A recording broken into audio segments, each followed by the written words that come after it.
अभी हम बात कर रहे होंगे इंडेफिनिट इंटीग्रेशन के बारे में। And this is a series basic to basic.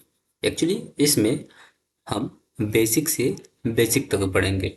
इतना पढ़ेंगे कि हमें ये पता हो जाए कि इंडेफिनिट इंटीग्रेशन है क्या, एंड आगे उसे अप टू कितने लेवल तक ले जाना है। It's depend on us. ये हम पे ही डिपेंड करेगा कि हम उसे कितना ऊपर ले जाते हैं। अब इनडेफिनिट इंटीग्रेशन होता क्या है, ये समझने से पहले हमें ये समझना होगा। इनडेफिनिट इंटीग्रेशन में जब हम कोई सोल्व करते हैं इंटीग्रल को, जहाँ हमको कोई फंक्शन देखने को मिलता है। Let me give a second. अगर कोई तुम्हारे पास फंक्शन है एंड इसका जब तुम इंटीग्रेशन करते हो with respect to d x, तो तुम्हें एक कांस्टेंट देखने को मिलता है। एंड हमें यही समझना है कि ये कांस्टेंट होता क्या है।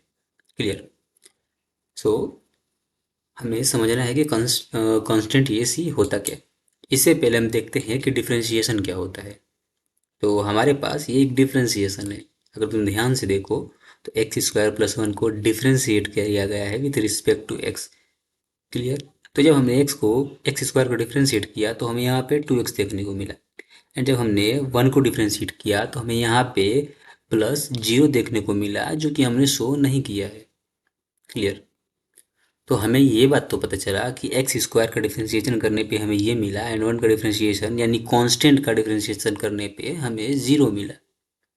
इसी तरह यहाँ पे टू होगा, थ्री होगा, फोर होगा, फाइव होगा, सिक्स, सेवन, एट, क्या कुछ भी रियल नंबर हो जाए, कुछ भी नंबर हो जाए या कुछ भी कांस्टेंट हो जाए, तो उसका डिफरेंशिएशन ज़ीरो होगा। अगेन हम करते क्या है कि हम दोनों ही साइड इंटीग्रेशन कर देते हैं। एंड जब हम दोनों साइड इंटीग्रेशन करेंगे तो हमें कुछ ऐसा देखने को यहाँ पे मिलेगा। एंड बात ये है कि इंटीग्रेशन है वो रिवर्स प्रोसेस है डिफरेंशिएशन का। इसीलिए हम इंटीग्रेशन को एंटी डेरिवेटिव भी बोलते हैं। और यही वजह है कि जो इंटीग्रेशन है वो कैंसिल आउट करते हैं डिफरेंशिएशन को। जिनको पता था बहुत अच्छी बात है, बट जिनको नहीं पता था वो समझ लो कि इंटीग्रेशन डिफरेंशिएशन का उल्टा प्रोसेस होता है। एंड इसी वजह से इंटीग्रेशन को हम एंटी डेरिवेटिव कहते हैं, और रियल नाम एंटी डेरिवेटिव ही है, और हम लोगों के बीच में इंटीग्रेशन नाम से फेमस है।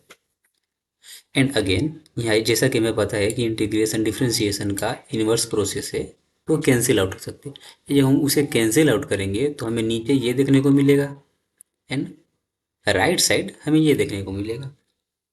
तो यहाँ पे ये समझो कि हमने इसको इंटीग्रेट किया तो हमें ये देखने को मिला, पर इसमें कहीं भी ये सी कांस्टेंट नहीं है। वेल, ये जो वन है वही सी है यहाँ पे, जो कांस्टेंट है। और हमें पता है कि इसका इंटीग्रेशन एक्स स्क्वायर ही होगा, बट ये वन प्लस सी के जगह पे है।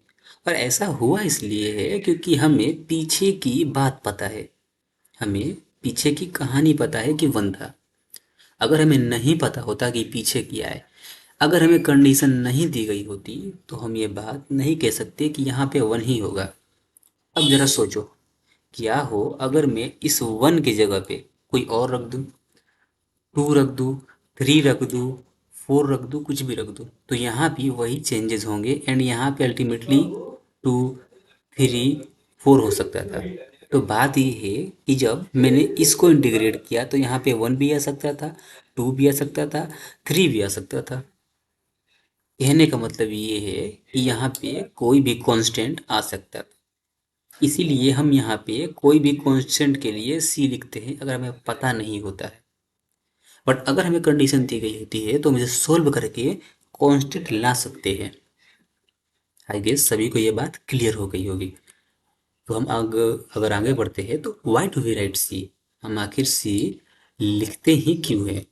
तो बात वही था हमारे केस में कि कांस्टेंट वन था जिसके लिए हम सी लिखा करते थे, और किसी कांस्टेंट का डेरिवेटिव जीरो होता है, ये बात पता है। अभी जब हम यहाँ पर देखें तो यहाँ भी वही चीज़ है कि पाँच का डेरिवेटिव यहाँ पे जीरो है, एंड माइनस हंड्रेड का भी डेरिवेटिव यहाँ पे जीरो हुआ है।